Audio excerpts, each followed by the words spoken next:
Hello everyone and welcome back to our YouTube channel.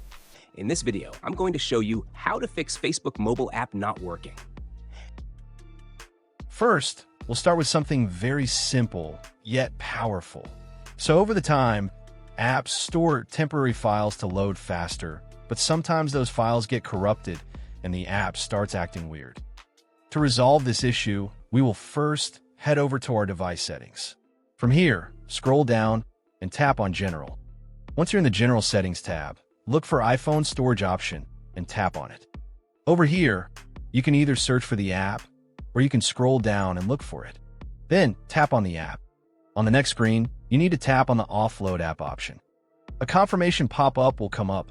Now tap on the Offload app option here. It'll take a bit for processing, and then a reinstall button will show up. Simply tap on it to reinstall the app. This should resolve the issue, but if it doesn't, then you need to check if the app is running an older version. Head over to App Store.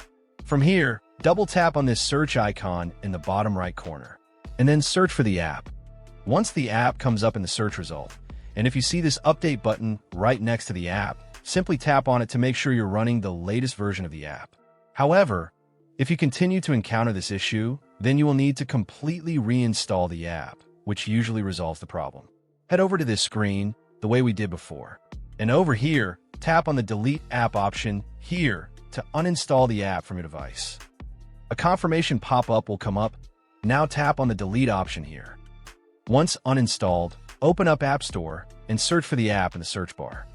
After the app comes up in the search result, simply click on this cloud icon to install it back onto your device.